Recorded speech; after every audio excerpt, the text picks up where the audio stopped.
Бажаю здоров'я, шановні українці і українки. Перша антибалістика. Наша програма Фрея спільної європейської антибалістичної системи вже в активній роботі. 10 країн є. Будуть ще приєднуватись наші партнери, ті партнери, які можуть реально підтримати. Вже про це ми домовились. Я вдячний усім компаніям, які готові працювати в рамках антибалістичної коаліції. Це провідні європейські компанії. Україна спроможна зробити свою ракету і пускову. Партнери забезпечать необхідні компоненти та критичні елементи, радари, сенсори і інше, що потрібно.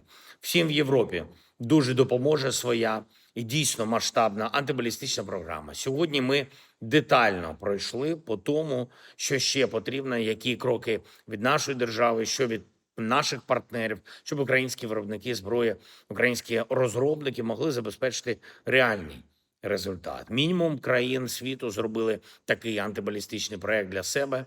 Україна повинна приєднатись до цього кола держав. Всі умови для цього ми створюємо. Інші робили десятиліттями свої розробки. Україна повинна зробити максимально швидко, вже щоб на рубежі 26-27 років були конкретні результати. І Україна працює для того, щоб у нас були власні балістичні ракети. Випробування показали хороші перспективи. Треба зробити це реальною зброєю. РНБО, наші розвідки, прем'єр-міністр, МЗС, Міністерство оборони, повітряні сили, оборонний кластер Brave One – всі структури нашої держави задіяні.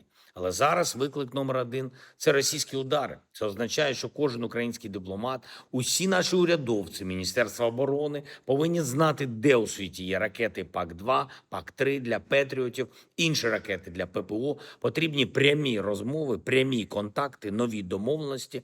Я очікую, що все те, про що ми говорили з нашими урядовцями, буде реалізовано. Сполучені Штати точно знають, що нам потрібно, і що це не про щось абстрактне, це захист нашого життя. Це конкретні, реальні люди. Потрібно ППО. Для цього потрібні політичні рішення. В Європі теж, в країнах Сімки теж. Щодня з цим працюємо. Я говорив з прем'єром Норвегії сьогодні про ППО передусім.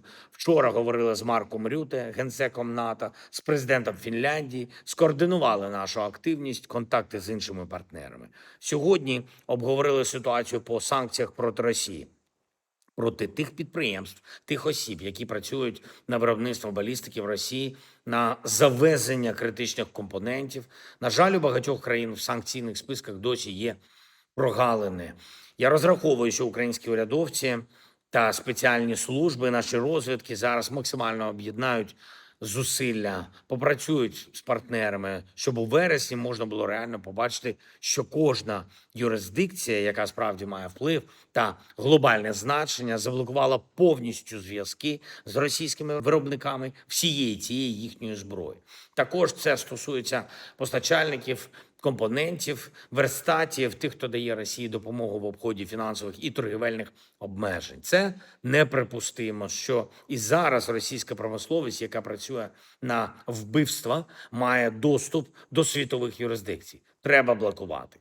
Я буду вдячний усім нашим партнерам, які цю роботу підтримують. І ще одне. Сьогодні Кабінет міністрів України вже ухвалив перші рішення з пакету підтримки для аграріїв, виробників, які зараз у складній ситуації через російські удари по наших портах, морському коридору. Прем'єр-міністр Корецький доповів, які цілком практичні речі запрацюють протягом найближчих днів. Зокрема, пільгові кредити прийняті сьогодні на засіданні уряду, ще портфельні гарантії будуть прийняті найближчим часом. Тобто конкретне фінансування, щоб збільшити всі можливості, всі обсяги для зберігання. Будуть ще додаткові рішення. Важливо також, що ухвалені прем'єр-міністром необхідні рішення по Марганцю та іншим містам на Дніпровщині. Ганебна, абсолютно ганебна ситуація була через відсутність води. Там і дуже повільну реакцію на регіональному рівні, які відповідають за забезпечення водою. Відповідальну особу буде звільнено. Я розраховую, що в обласних та місцевих владах будуть не спати і значно швидше реагувати на потреби людей. Час війни – це час роботи 24/7. Дякую тим, хто саме так працює заради українців. Зараз тривають роботи і в Херсоні з електрикою на відновлення. Дуже непроста ситуація, постійні обстріли. але все зроблять, щоб у людей була електрика. Це дуже важливо. Слава Україні!